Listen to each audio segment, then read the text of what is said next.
this time. I can hear you. Great. And I've got my headphones on, so we should all be fine. There you go. Great. You're in your gaming chair. It's just an IKEA office chair. Well, I wish it was a gaming chair. It looks rather Game of Thronesy. I mean, very cushy Game of Thrones. Well, it is nice. Anyway, yeah, I'm really sorry. I hate being late for stuff, and I hope you had something fun to do while you were waiting. I was doing that Twitter thing where everybody's doing this dog pile on this cultural appropriation tweet that went out. Do you know the story? Have you seen this? No, I'm not on Twitter, so I'm like a week behind everyone else on everything. Yeah, the rising tide that kind of drowns all boats. This week, the tsunami, some guy who I believe is Chinese, but he's American, and he wears Adidas clothing, and he uses the N word with the soft A, so not the hard R, but he uses a man of class. Yeah, he's highly classy, but and he likes to eat tamales with chopsticks.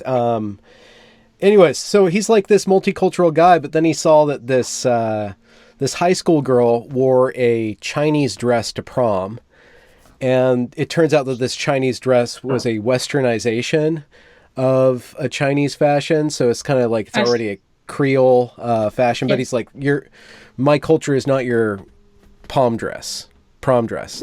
Yeah, it's the chicken chow mein of clothes, I guess. That's what you could say. Yeah, something like that. And anyways, so his tweet went viral. It's got like 180,000 likes, and so there's a lot of debate in that loosely defined intellectual dark web, which I don't really like that phrase. By that I mean people who are more reasonable, who kind of go through the center, who critique reactionaryism from either direction.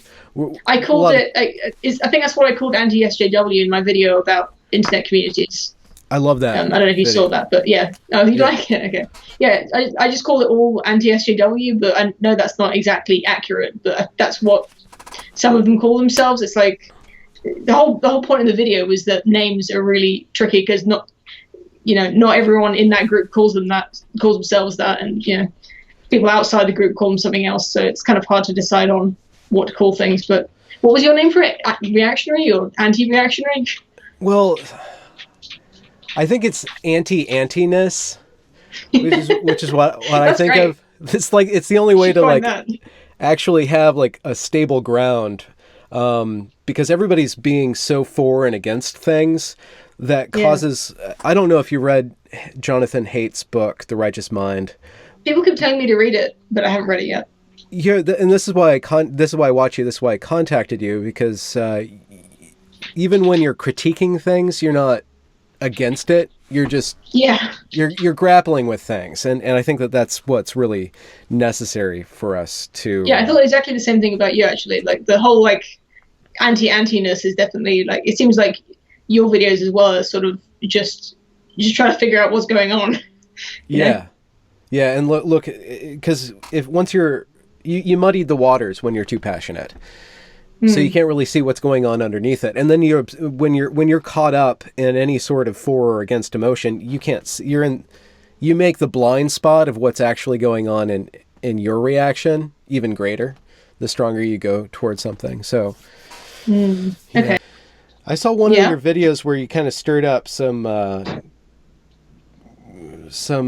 blowback from your commenters. Is that true? Like you started. Yeah, I've had a few of those. Yeah. Yeah.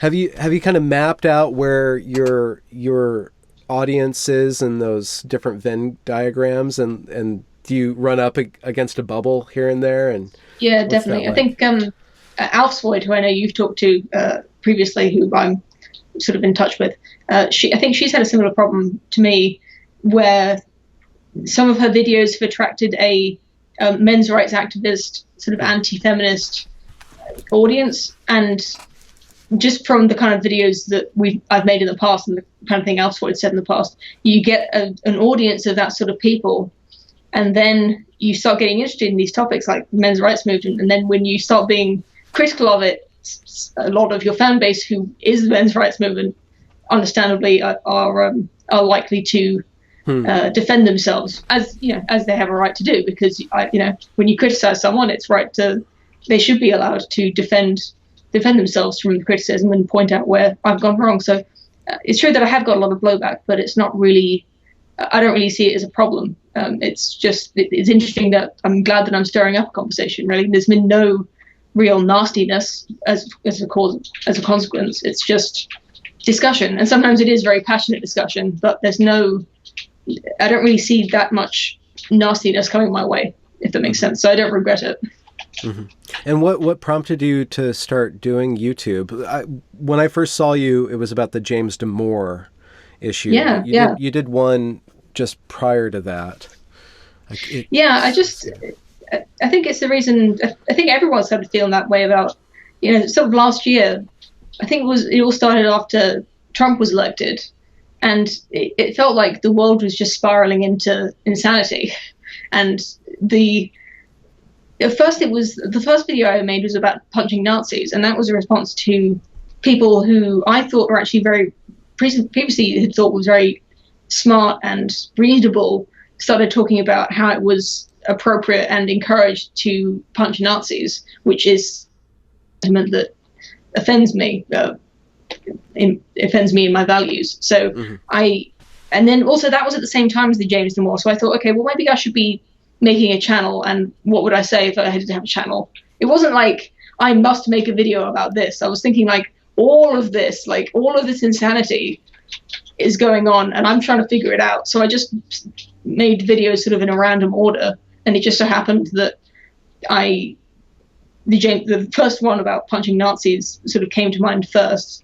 I just sort of wrote down a few things. And then it was like the next day, I'd always planned to write about James Damore. So it was like the next day I did one about James Damore. And then that was the one that like almost 100,000 people have watched it now, which is insane. But like 90,000 of those were in the first, 5 months of the video being up. It was just, it really died down. But there was a huge spike of people watching it. It was really impressed me. I mean, the rest of my YouTube career has kind of been a bit more mild since then, but I'm really glad that it took off with such a good start, and I want to keep doing it. Do you find yourself being, I don't know if there's a clear line between what is a feminist and what's not a feminist and what's an anti-feminist, but I'm sure that you have a mixture of feminist ideas or values. Or do you? Is that fair to say? Well, I used to be a feminist when I was, I think probably before I entered university, I would definitely have said I was a feminist, and I'd shout at anyone who's, not shout. I would reasonably discuss women's issues with people who, wanted women to stop breastfeeding in public and telling women what to wear and that sort of thing, slut shaming and all of that. I was like a fairly adamant feminist, not blue hair. What do you call it? There wasn't even intersectional feminism back then, but then it just sort of started getting into, who knows what happens really. You start just getting out of that, learning about stuff. And was it kind of like a mild change, or? Yeah, it was definitely gradual. And then I think it was probably, I was sort of not a feminist, but not anti-feminist before I started my channel. And then I made this video about James Damore, and then I got all of these men's rights activists talking to me, and you just sort of get into this and then feminism just started getting crazier and crazier to the point where you couldn't even associate yourself as a mild feminist anymore. And it definitely seemed that the extreme feminists were doing some harm in the world, and I was against that harm being done. So to that extent, I'm anti-feminist, but I have no ill feelings towards just regular women or men who call themselves feminists. I don't have a problem with, many of my friends who are feminists. I just don't agree with them. And I don't perceive them to be doing any harm in the world. I just think they're wrong. Mm-hmm. Do you think that there is have you been thinking about why radicalism is ramped up? I mean, I guess it's obvious that Trump would be the cause of that, but I think he's a result of it to an extent as well. It's sort of a chicken and egg type thing. Really? But yeah, well, I mean, I'm not an expert and I'm not even American, but it seems like the 2016 election was an extreme, just like the fact that he was running was insane. It was like the world had already started going insane by that point. The fact that, Okay. him running against Hillary Clinton, and just it was crazy, and then it was also crazy that he won, and that just made everything like it was like everything was being covered with gasoline for a year while there was an election, and then he won, and it was like boom. Yeah, I watched that. Well, from the inside of the belly of that beast. Is there something similar happening over in Britain? I know the Brexit thing has a lot of people. Yeah, it feels like Brexit's really sort of quieted down, because it was a big deal for a while, and definitely people who were pro-Brexit were being smeared as being racist, because there was a sort of, I don't know how, I was talking to an American recently who didn't understand this connection, so I was just sort of talking about this. I don't know how much you're aware of it, but there was a feeling that being pro-Brexit, Britain leaving, was an anti-immigrant stance, and I'm sure there were a lot of people who voted for Brexit for that reason, but because of that, it was considered by a lot of people to be a racist act to vote for Britain to leave the EU, and that's very, what did you call it? Like a radicalizing sort of, not radicalizing, but that's very polarizing. That's it. Yeah. When you get into these decisions like should we leave or should we stay, and then you get this association with one group being racist, it's hard for people who are voting to stay to not start putting Brexiteers, as they're called, into that sort of group of racists, and that has a splitting effect. But since then, it's kind of died down, and you don't really hear about it much these days, as far as I can tell. Just it's just happening, and we're getting along with it. Oh, so the Brexit is being executed, I guess.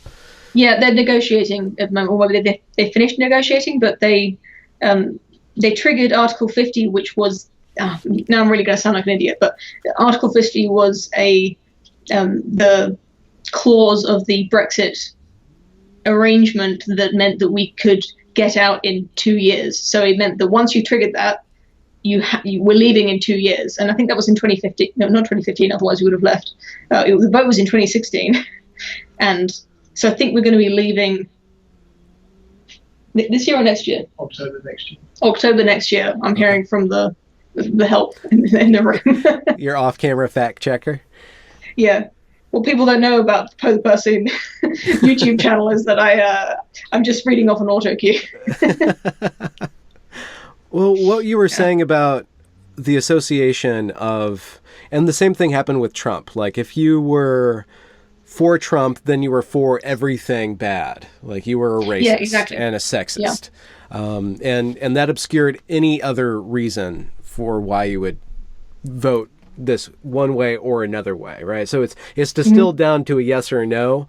And then there's this odd kind of, I don't know if the right word is nominalism, or this social pressure of taking an entire complex webwork of belief systems and distilling it down into this binary. It's incredibly polarizing, of course. So it would of course be polarizing, but beyond that polarization, it which I guess is the result of the polarization, it fractures the ability for people to see complexity and then to speak across that complexity. Yeah, and to get complexity is hard, right? Complexity is hard. It's easier just to label people. Yeah, so I wonder if there's a way to slow down this labeling game. And if there's a way to return to, because I know historically speaking, there have been kind of like archetypal actors who break molds, right? And it's funny, like one of the classic ways of doing that would be as a comedian or a performer, a male performer dressing up as a female, like what Monty Python would do. And there's that breaking of that role and that releasing of this kind of rigid kind of label system that we have, and then kind of seeing not necessarily fluidity, but seeing releasing the tension that's inherent in the nominalization. And it's funny, I bring that up because the transgender activists, not transgenders themselves, the activists themselves are trying to own through this gender queer theory, trying to own like who can transgress these roles and what does it mean to transgress these roles. So it's even the transgression now is becoming rigid and something that you can't transgress against the transgression. It's this hallowed thing to be able to transgress against these roles. So I'm afraid you lost me somewhere along there. Okay, You're a bit philosophical for me, I think. I'm wondering what you think about going back to your Venn diagrams and the association of like what group do I belong to and who's allowed to bring me out of the group. And I'm just wondering if you have more thoughts on like what you want to accomplish with mapping or providing more texture to the map, the social map. Well, there's I don't know if this is an answer to your question, but when you were just talking, it reminded me of a phenomenon in Britain called the shy Tory, or recently I suppose it would be called the shy Brexiteer, where people who are right wing, they vote Conservative, which is the right wing party in the UK. They're called Tories, and people are often embarrassed about calling themselves Tory because I think the media's got a sort of a left-wing lean to it. It's not like America where you've got Fox News. We've got the Daily Mail, but anyway, it's a bit confusing, but I won't get into it. But the point is that people who vote Conservative are embarrassed about it, and they just usually won't, not usually, but a lot of them just don't talk about politics. And I think people like me who we don't look like a Tory, people who are young, they're not expected to vote Conservative. So I think when people come out, and they give sort of mild points of view and make sort of mild arguments as to why conservatism might be preferable to the Labour Party, I think it helps people to break that idea of labels, because especially if it's someone you're friends with, right? Because it's embarrassing before I started my YouTube channel, I found it embarrassing to talk about politics with my friends because I felt like I was a bit more right wing than I thought than they thought I was, and I didn't want them to find out almost. But then I just sort of started trying it, and it just kind of worked. It was like they were like, oh, that's interesting, or like, oh, you're wrong. But it didn't mean that we could still have drinks together and talk about other stuff just normally. But we just, we got into an argument about politics. We talked about politics, but it wasn't even that bad. It wasn't a bad argument. But I just wish, I don't know if you have the same problem in America, but in the UK, I wish more Tories were a bit bolder. I don't mean really bold, like bang the table bold, like these bloody immigrants need to get out of our country bold. I'm talking like just say like, oh, by the way, I voted for Brexit, and I'm going to be voting Conservative, and just talking about it, right? Yeah. Do you think that there's a similar stigma to the left at all, to people being shy on the left, or? Not that I can see. It's like people who are, this is a bit, maybe I'm labeling people on the left too hard, but I think people who are left-wing are proud of it by converse. They occupy the moral high ground in their minds. And in a way they kind of do, because I think the left make moral arguments much more than the right. So when you have the moral high ground, you can be bold enough to say like, oh, by the way, I think healthcare should be free for everyone. And that makes you sound like it makes you sound good to say that, because it makes you sound generous. And, I think they're proud of that. And I don't think that's a bad thing. I just wish that the Conservatives were equally proud. Interesting.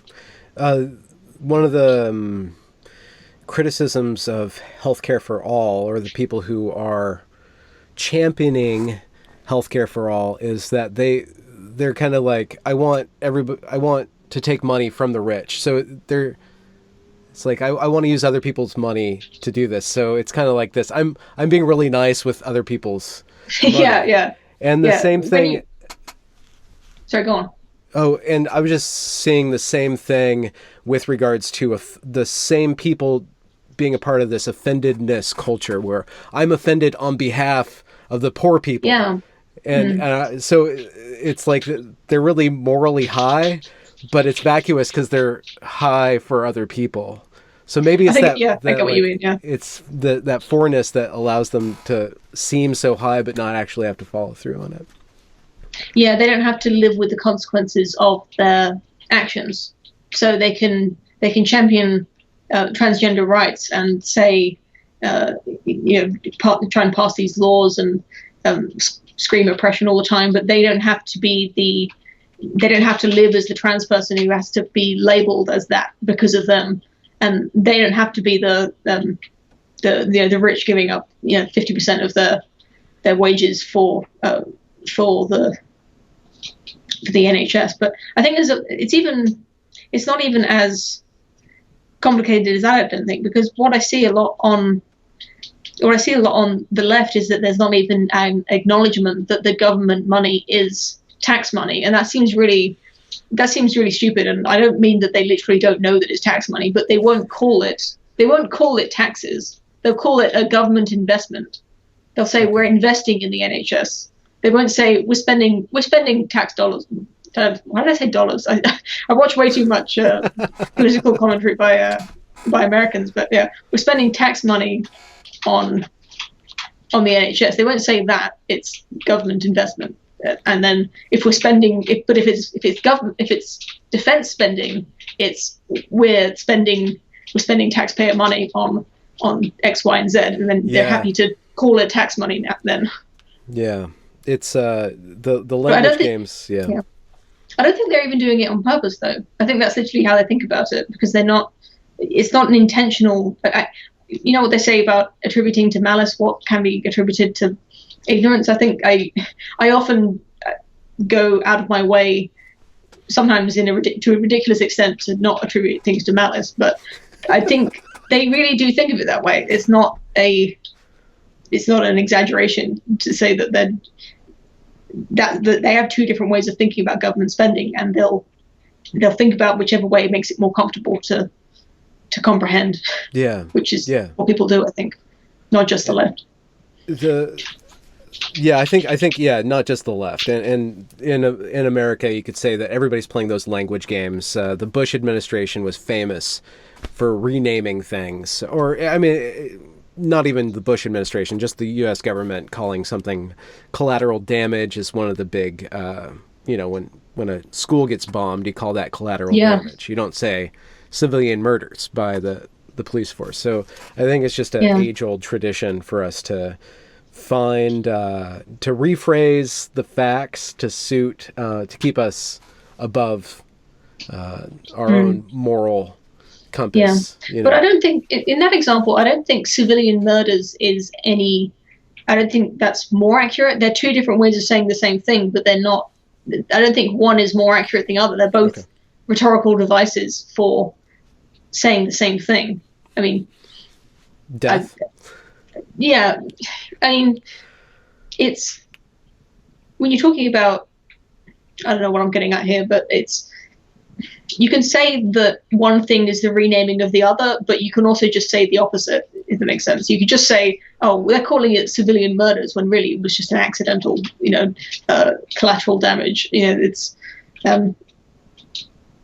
all a language game. Like I was just saying, they both. That's what you were saying, right? Is that everyone does it? Yeah. But I don't know where I'm going with that. Sorry. Well, do you catch yourself doing that? Yeah, I mean, it's hard when you're speaking off the top of your head. It's hard to choose your words carefully. Yeah. But when I find myself being really careful with words when I'm typing stuff out or when I'm writing up a video, I'll cross out a word and use a different word that means the same thing because it seems more precise. But it's so hard to do that when you're just talking off the top of your head. It's almost like mind reading. You're just broadcasting your thoughts in the most comprehensible way possible, as fast as possible. So it's hard to get it right. Do you script most of your videos or all your videos? Are you a scripter?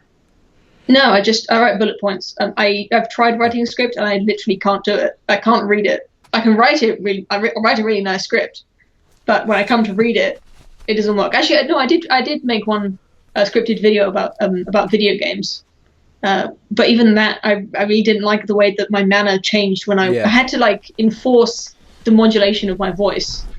I was reading the words and going Huh. intentionally making my voice go up and down so that it would sound like I was saying it naturally.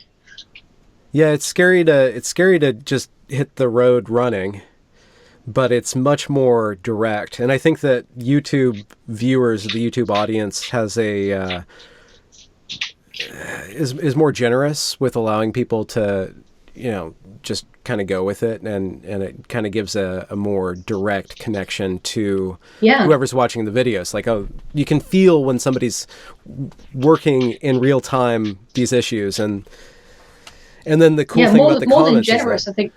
yeah, I was more just than gonna say, I think it's they actually prefer it if you can do it, if you can be eloquent off the top of your head. I think YouTube audiences actually prefer the kind of honestness to it, because like I said, you can't choose your words so carefully that it doesn't sound like rhetoric. It just sounds like honest speech. Mm-hmm.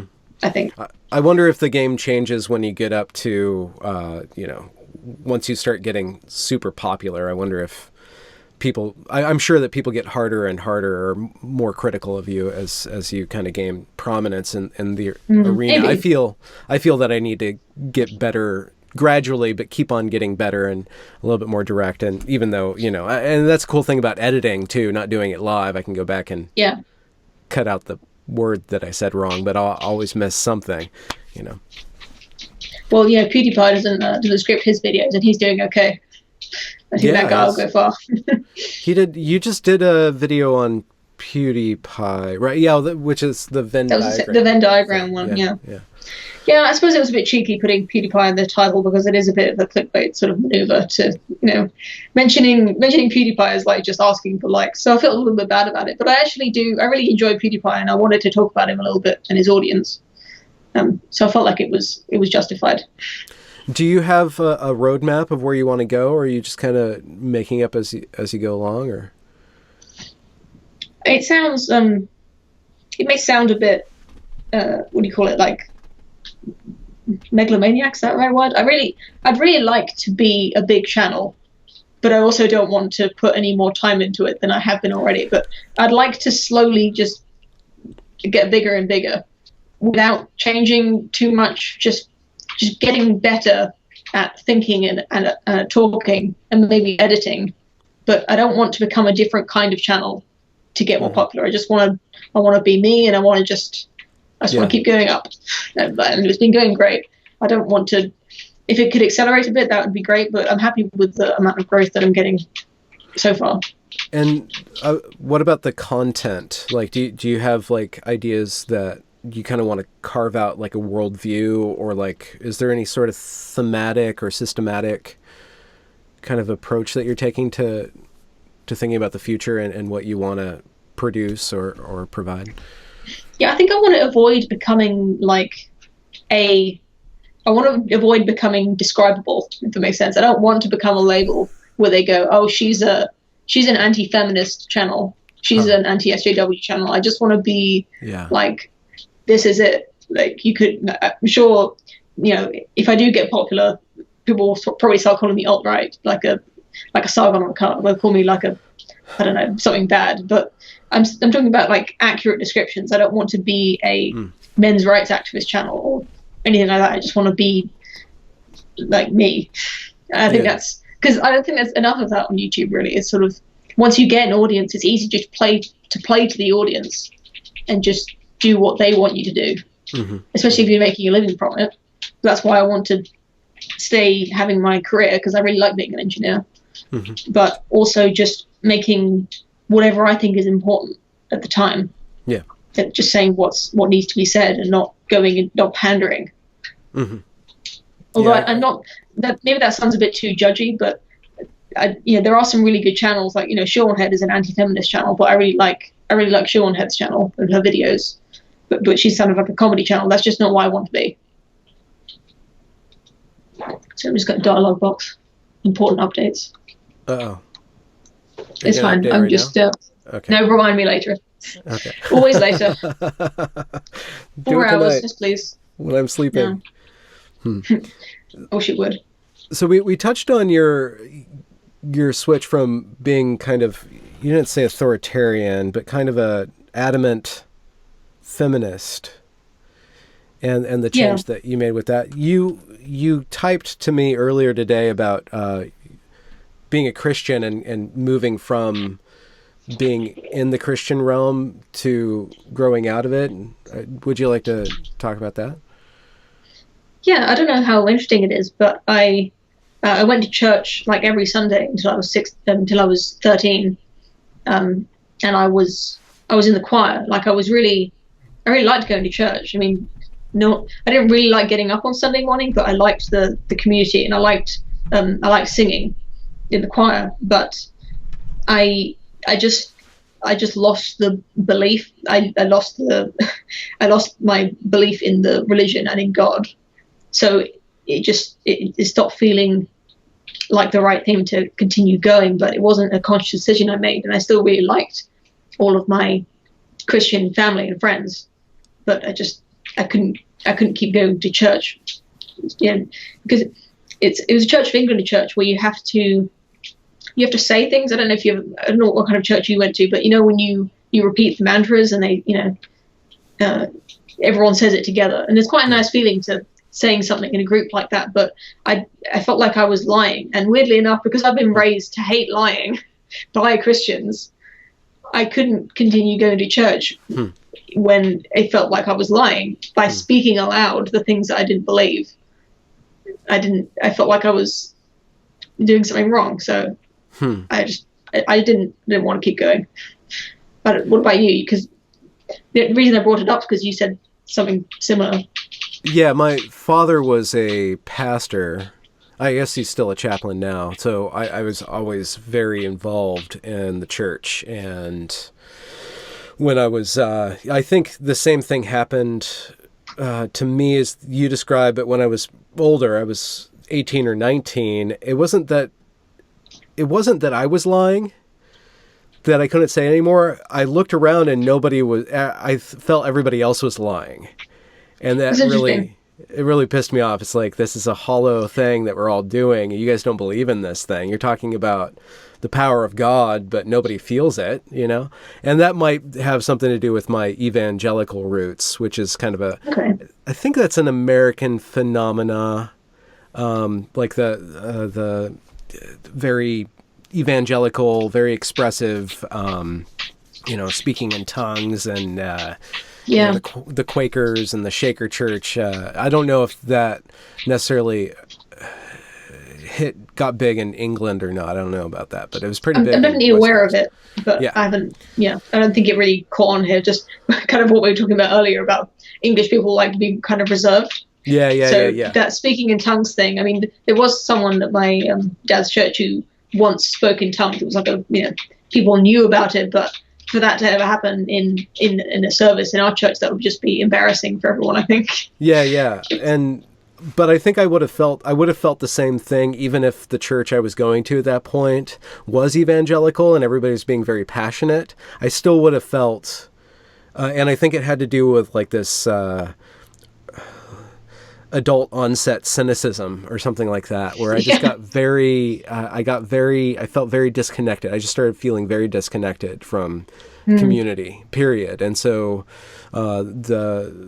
the church that I was involved in then was very mild-mannered, so I probably pegged my distaste of it on its mild-manneredness, but I'm sure it would have occurred even if it was a highly emotional church. And that's the still thing. I still get very cringy when I hear very passionate praise music. It's called praise music. Because I feel that it's coming from a place of emotion and not necessarily, and this is it's very difficult for me to describe, so I don't even really like talking about it still, but I feel that there's a way to connect as a community to that which is transcendent, and the emotions are an easy way to get people on the same page, but they're still heavier than the transcendent. I still think that it's improper to like describe the relationship between the human being and the divine in terms of romantic love or in terms of passionate love, because I think that passion belongs on the human to human level, not on the human to divine level. So I don't know. I don't know. I don't know what you think about that. Well, I was wondering when you said that you thought that it was you said that you kind of got an impression of falseness from it. That's why, because you said that it seemed like everyone around you was lying. Looking back on it now, do you still think they were being dishonest and false, or do you think that was perhaps just your cynicism at the time? Well, I've come to recognize, and I appreciate, probably the biggest thing I appreciate about Jordan Peterson is that he's bringing back into the public conversation the mythological frame of thinking. And I think religion it's a code, it's an allegory, and there's a proper way to interpret that. And the way that people were interpreting it, and the way that people still interpret it, I think is, it's rife with errors, and then it's gummed up with a feeling of righteousness and a feeling of belonging. And to reference Jonathan Haidt, he makes an argument in his book, The Righteous Mind. He makes an argument for religion as a way to unify individuals into a group that can then be more efficiently productive together. And that religion's purpose is to form not a sense of belief that doesn't line up with reality, but a sense of belonging that nests human activity, which then is affected as reality. So insofar as religion is a structure of belonging rather than belief, I feel that it is very useful, but I also think that it needs to be upgraded and needs to be personalized. And at the same time, too, no matter what institution, there's always going to be a magnification of corruption within the institution, people gaming the system. And I think a lot of leftism is wide open right now to being gamed by bad actors. I don't know how, I think it's kind of something that sort of edgy people are saying a lot these days, but I think the political views are a kind of religion. I think this is kind of what you're saying about the sort of belongingness and the judgmentalness. Yeah. But the interesting thing about that is that I don't know what the kind of churches you've been to are like, but when I go back to church after like 10 years of not going properly, people are just really happy to see you. Like it's the prodigal son, right? They're so happy to see someone come back. They don't mind if in the intermittent time, whether I've had 8 children out of wedlock and lived a debaucherous lifestyle. They're just happy to go, but you're back now. We want to have you. We want you to be. This is the right place for you to be, and we want to accept you. I think it's weird that the actual religion of Christianity, in some ways, is more accepting of transgressions and more accepting of different lifestyles than the new religion of politics, which is sort of now the internet is the internet's been around for like a long time. It's been popular for a long time, so that you can just go back to what someone said in 2009 and bring that and go, okay, well, he's clearly racist, because he said that back at, it's less forgiving than actual religion, I think. Although I'm sure there are some very judgmental churches as well. Well, yeah, you're always going to have judgmental people, or people who want to calcify that system of belief into a purity test, in a sense. And one of the things that I find fault in with the social justice movement, or progressivism, or intersectionalism, or postmodernism, all these different overlapping terms, and I shy from defining anything because it's such a loose kind of concert of actors. But one of the things that I saw with privilege politics specifically, with the whole game of privilege, it's the assessing, or it's a false pseudoscientific assessing of sin, right, based on this calculation of identity. And so it's the same, it starts out with the same equation of Judeo-Christianity, where you have the fall from grace, but there's no Christ figure. There's no forgiveness. There's no redemption. there's no redemption other than just infinite. I mean, it's the negative sort of Christianity where you go and you flog yourself in the public sphere now to show how virtuous you are. But it's all very hollow, and it's all very spectator sport. It's kind of like this weird kind of your glue is your camera's falling off the wall. Okay, I'll give you an on it now. Okay. By the way, this is Poe the person. She's a YouTuber. She started in, I think it was August or July. Something like that. Yeah. Okay. So you're going to say about people demanding for apologies, or? Yeah. Well, I think I hate to keep using the expression the left, but the you know what I mean, the regressive left, as some people call it, or like Twitter left, the shouty people, they're always demanding apologies, but it seems like the apologies are never actually enough. Once they get the apology, it's not really accepted. You can apologize for something, but they'll still. Well, it doesn't seem satisfactory. Yeah. To demand an apology. I mean, that's what they wanted from Brett Weinstein at Evergreen, which is the college that I graduated from that kind of had a big social justice meltdown. Yep, I've been watching your videos about that. Jesus Christ, this blue tack's going to ruin this whole video.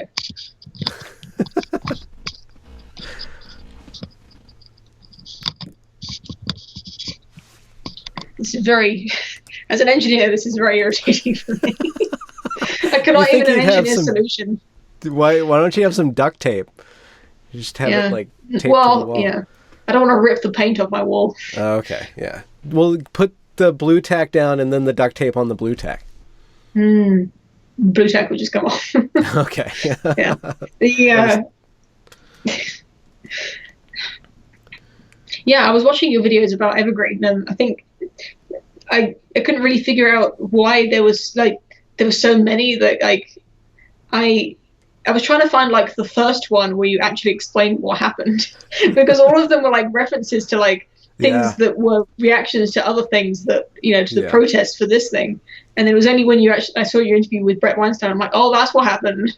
Oh yeah. I probably could have just looked it up, but I wanted to get more familiar with you and your videos, so I wanted to hear it from you.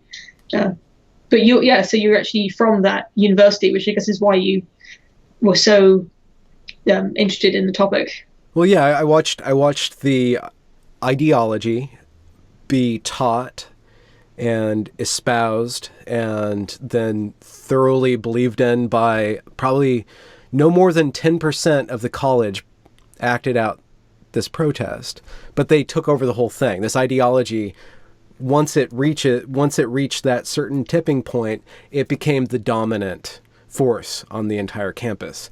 And that's why I think there's something about it that really deserves being criticized in a very nuanced and complex manner. And I at the same time, you still have to sum up things and like come to a clear point to be able to recognize it. But there's something about it, and like you're saying, that the Twitter leftists, the yelly people, the judgmental people, once they reach a certain stat, and I'm sure it happened in Google. I'm sure it's a small minority that's ruling what can and cannot be said at that company. And the problem with that is that minority will be able to therefore rule YouTube, because YouTube's owned by Google. And how do you keep that stuff under wraps? That's really interesting, because my university was it didn't get into any of that. Like, I don't know if it's just a problem that hasn't really reached Britain, but my university never had any of that trouble, and that was only a few years ago. It wasn't that long ago. But one quick question: was STEM and humanities, were they integrated or were they separate? Well, it's all one university. Okay. Geographically, they were near each other, I think, but all of the societies and all of the the social side of university life, that was all intermingled. So people were living together. It was like, we knew people from all sorts of different subjects, but I've just, you see all this stuff from UC Berkeley and other universities, all that protest where the students were shouting at the dean or whoever it was about the Halloween costumes, and it just looks like these universities have been, like you said, completely taken over. But I had assumed that was because it was like 50% or like a majority of the students that were acting this way, and it was like, well, they're students, so of course. But it's amazing to me that it's just 10%, and even that is enough. And like, if the outside world, if the rest of the world reached just 10%, that it could start having a big effect in that way. Like it must be like 2% of the real world as a whole, and even that is having a huge effect on what's going on. But if it was 10%, like the whole world would be evergreen, right? Like that's what's starting to scare me. I mean, yeah, I don't know if that's. I don't know if that would actually be the case, but I think that there's something about the judgmental. There's a collection or a constellation of values and behaviors that, when all put together, create a very strong Molotov cocktail of being able to really do a lot of damage to just basic human functions, just like talking to people. And so when I spent a lot of time on the internet, like researching this and producing these videos, and so I'm really into it. But I have a job where I drive on an interstate freeway, and every week I pass hundreds of thousands of people, and I kind of try to remember that most people just are living their lives. Most people, just want to get to work, have a good time at work, get home, have a good time at home, and just kind of go through the process of daily living. And I don't really think that extremism in the United States is going to completely derail the economy, but it has the potential to, if the media is controlled by it, and if our political system continually acts dysfunctional, then eventually it's going to cause a rupture. I think the biggest threat is actually environmental, not political, but the political stuff is distracting us from actually being able to deal with the real problems, which would be maybe the larger countries that kind of stand against us on a geopolitical sphere, and then the environmental problems. So I think that it's a distraction. I don't think it's inherently dangerous itself, though it has a potential. You think we're arranging chairs on the Titanic, as they say? You think we're being distracted by something that is less important than the thing we should be thinking about? I think potentially that's the greatest threat of political extremism. What's that quote about for bad things to happen, all it takes is for good men to do nothing? Do you know what I'm talking about? I can't remember who said it or what the actual words were, but I think what's going on, I've been thinking about when you were talking about the 10% and everyone else, is that only 10% have to be judgmental, extremely judgmental, to have an effect on, like, 90% of people will just go like, well, I don't want to be racist. But all they have to do is nothing and just go like, well, it's easy just to do what they say. Like, I just won't wear that Halloween costume. There's no reason to, like, the gain for standing up to them is so small that you may as well just go with it. And I think that's why a small number of people can have such a huge effect, is there's no benefit to standing up against them, I think. So you may as well just do it. Yeah, the problem that I have is that, it doesn't stop at a Halloween costume, and then it goes to a prom dress, and then it goes to, I think these people will constantly be, this behavior, not necessarily the people, but the behavior itself will always be seeking that next thing to be judgmental about and trying to expand what you can judge, because it feels really good to be a judge. Like it's like one of the best feelings in the world, it's like, oh yeah, you're evil or whatever, like, or you're wrong, you're bad, and I'm going to shame you because I'm justified. It's infectious and addictive. And so I think that's right. Like what you're doing and what I hope to be doing is to provide something that maybe doesn't make you feel as strongly, but like one way or the other, but like kind of nourishes the audience on another more sustainable level, maybe a sustainable emotional level, a sustainable amount of judgment. And I mean, sometimes I hope you're right, but sometimes I feel like that's just an illusion, and maybe I'm just being judgmental of the judges. Maybe I'm just getting that same high off of judging these other people. I mean, I don't make specific videos about like specific people to make fun of, but I do get that that hit of feeling goodness or judging SJWs when I see them online. Like it's like I love to hate them. Like did you see that video of the girl complaining about the little Hawaiian bobblehead in the Uber drivers on the dashboard? Maybe I did. She's just in the back. She's filming it because she thinks everyone's going to think she's right, but she's just saying why. Like, she's not Hawaiian. I don't think she is. She's just complaining on the behalf of Hawaiians. She's saying like, oh, do you know that whole islands were raped by white people, and that's a symbol of oppression you've got on your dashboard. And it goes on for ages, and I hate her so much, and I'm not a hateful person. There's no people in real life that I hate as much as I hate that person. And the thing is, like, if I met her at a party, we could probably have a good time just having drinks and talking about Game of Thrones or something. But there's like a dark part of me. I'm really enjoying how much I hate this woman, and it's not. I don't like that part of me, but I still indulge it sometimes, and I don't know how much of that is coming out. Maybe I'm just dressing up this dark side of me on YouTube, and I'm just giving the appearance of being above it, but I'm still in the gutter with everyone else. Yeah. I'm sorry, I didn't mean to praise you or anything like that. I'm not good at taking compliments. Is that something that you feel that?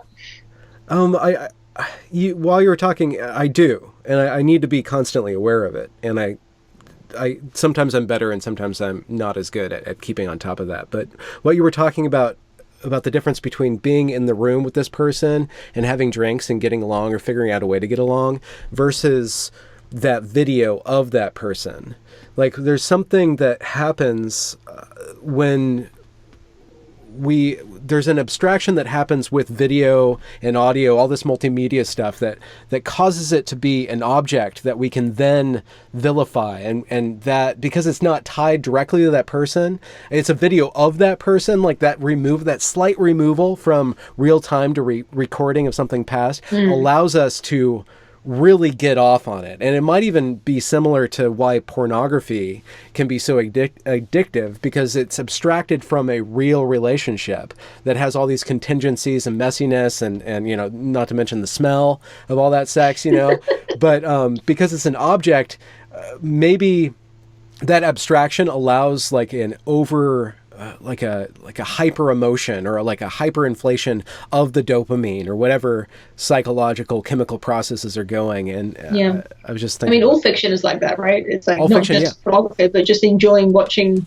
the Avengers or something. It's like, I was thinking about this the other day when I was watching a really sad film. It was like, watching Schindler's List. Like, it's so sad and so deep, and I felt so touched watching it. And yet I'm kind of enjoying that sadness. Like, I'm watching it and I'm thinking, this is so good. This film is so good because it's making me feel sad. And I'm like, is this cheapening am I acknowledging the suffering of the Holocaust victims, or am I enjoying their suffering in a weird way? Like, I guess I'm getting off topic here. I think you're onto something. It's like there's the poppy seed, which is the actual event, and then there's the heroine, which is like all that that is extracted from the poppy seed by all the abstraction and the distillation and the artistry put upon this kernel of truth, this kernel of reality. Yeah. But anyway, I think what I was going to say is that that girl with the Hawaiian figure bobblehead girl who hated the bobblehead, she is like a fictional character to me. Like, when I'm watching that, I'm not thinking about how she's going to go home and make dinner and go to sleep, and if she has a boyfriend, or what's going on in her life. Maybe her mum's sick, maybe her mum's going through chemotherapy or whatever. Like, I'm not worried about her. I don't have to live her life. All I know about her is this one thing, and I hate her for it because it's like watching, it's like she's it's like she's Joffrey in Game of Thrones. You know, it's like I can just hate her for this thing I'm watching happen. I don't know if it's like I've been conditioned to think that if I'm watching something in a video that it's not real, but yeah, I don't know.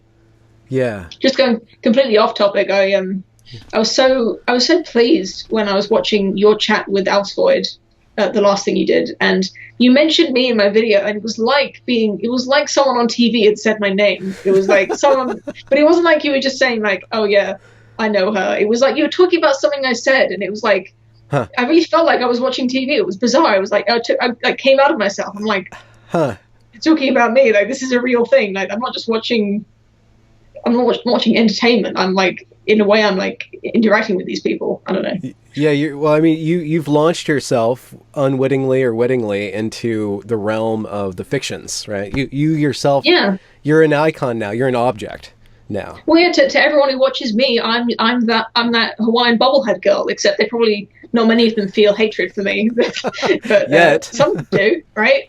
Like they're not thinking about like, you know, you can see my Hoover behind me, but they don't have to. They don't have to live me hoovering my carpet and getting along with my day. It's like they're just watching what I'm saying and going like, you know, thumbs up or thumbs down, and then that's the end of that. Well, maybe people thinking me that way. Maybe if you use your Hoover with a hula skirt on, and just do a video of you culturally appropriating Hawaiian culture while you're doing housework, you know, you can like try to make those two, the mundane and the hyper sphere, like kind of intersect. I don't know. You might start a whole bunch of like a fetish channel, you know, but that might be more lucrative than this philosophy stuff you're currently on. But I think it's true. I do think about that, not like fetish work, but I think like how much money could I be making if I was just on Twitch all the time? Like I quite like video games. And if you'd asked me when I was 15 if I'd like to do video games for a living, I would have been like, yeah. And now I think I probably could. Like maybe it's like some low cut tops and some more makeup, and you know, I'm not like, if I keep talking, like I could be a niche like anti-sjw Twitch streamer, and I think I could probably make a living out of that. But I don't want to be that. I don't want to be someone's like softcore porn. But it's kind of related actually. Yeah, it is kind of tempting in a way. Like I go to work sometimes and I'm like, oh, like you get up in the morning, you really don't feel like going to work, you know, like 8 o'clock. Well, that's quite late actually, but pretend I wake up earlier than that. You have to get out of bed. And you think, what if I didn't have to get out of bed? but yeah, it's fine though. I like my job. Is your shirt like a gaming reference? Your T-shirt? It's a reference. It's an anime. Okay. From Berserk. Which I watched because it was an inspiration for Dark Souls. So in a way, it is a gaming shirt. So is that? I get confused because in Dark Souls, in Bloodborne, they have a reference to this symbol. No, this is the Berserk symbol. In Bloodborne, they have a similar looking symbol. Okay. But yeah, I started watching. I watched an anime because it inspired a game that I like. So. I think you should definitely do a Dark Souls run through. I'd love to. I'd love to do that. Bloodborne, I'd love to play that again. That would be great. But I think back to what we were saying. I think that whole the popularity of Twitch and podcasts and videos like what we're doing right now that aren't scripted. It's not entertainment in the sort of classical sense of a written play or a film. It's like it's just watching two people talking or watching a person just play a video game like you're in the room with them. People enjoy that feeling of unrehearsed, like it kind of gives a feeling of intimacy, I think. I don't know why, but that is so popular at the moment. And I think it's not because it's become popular, it's because technology has allowed it, that now you can just feel like you're in the room with just some person from the other side of the world whose opinions are mildly interesting to you, or if they're just playing a game you like, you can probably watch that for a few hours. It's not entertainment; it's just human interaction in a video form. Yeah, I wonder how what effect that has on our perception of human intimacy or because I know some people have said that they just put me on as a podcast. They don't watch the video. They just have it playing while they're doing something else, you know, so I'm just another radio voice. So this is just radio with video. That's our pirate radio with video. It reminds me of the interesting, in the history of literature, once the printing press came along, you had these really long form novels. And I think that's when you had the emergence of a really strong emergence of female writers too. And for whatever reason, I have a theory that the female brain, it has a mastery of the long format. And so once the novel came around, like you have like these really powerful, strong female writers, whereas before that you didn't really, like with Austen and then the Bronte sisters. And I think it has something to do, and that's, I don't mean to like be anti-feminist or feminist or whatever. It's an observation that I had, but I think that... I don't want to get off track, but that sounds so, I've never heard anything remotely similar to that. That sounds so interesting. The long form, female brains are accustomed to the long form. Like, why would that be? And how can you justify a statement like that then? What does that mean? Explain yourself. What I mean specifically is that there is in the history of English literature, you don't really have a lot of female voices until you have the technology for the novel. And it might, and so my argument or my supposition could be easily shut down by saying that females did not have access to the technology, or females were not remembered, or they didn't produce things that were remembered.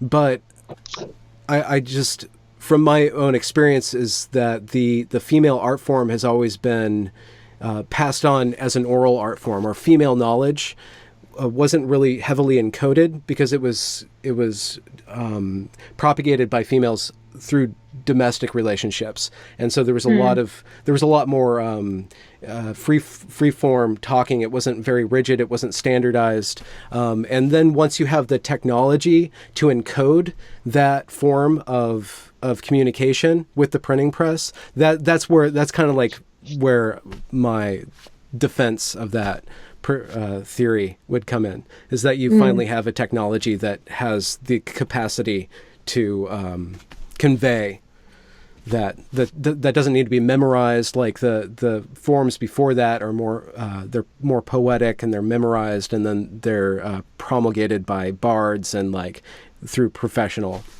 activities. That's interesting. I'll have to think about that. It's yeah, I didn't mean to challenge you. I just really wanted to hear a good defense of your statement, just because I thought it was interesting. No, I need to be challenged when I have my ideas.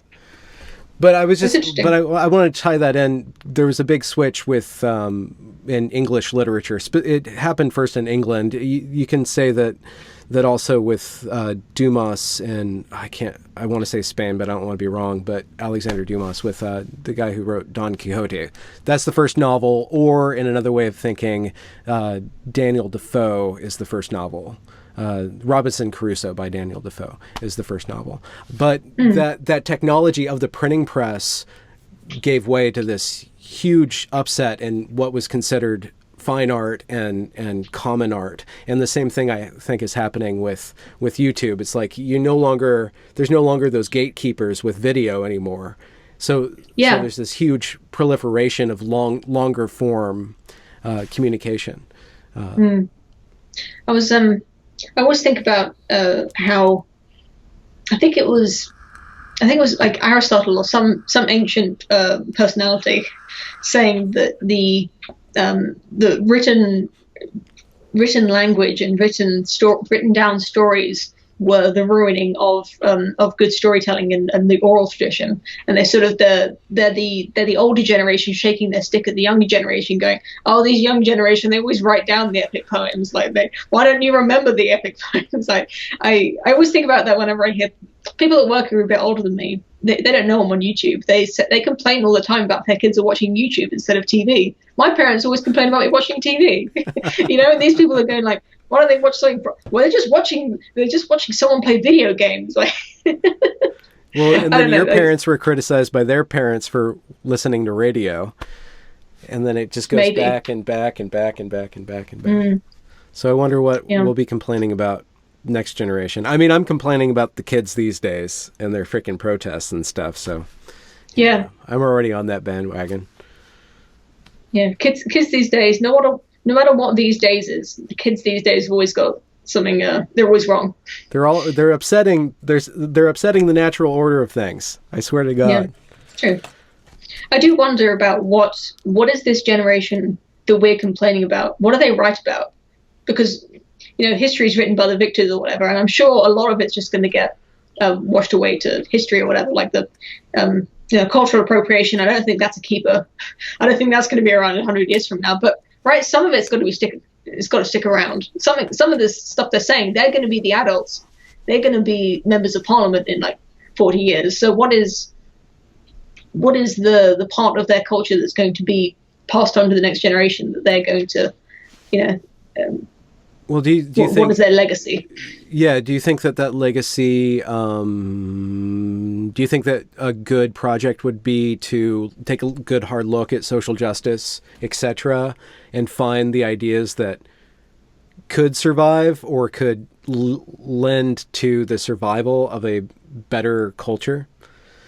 Perhaps, but I think it's an impossible task. It's just whatever sticks will stick.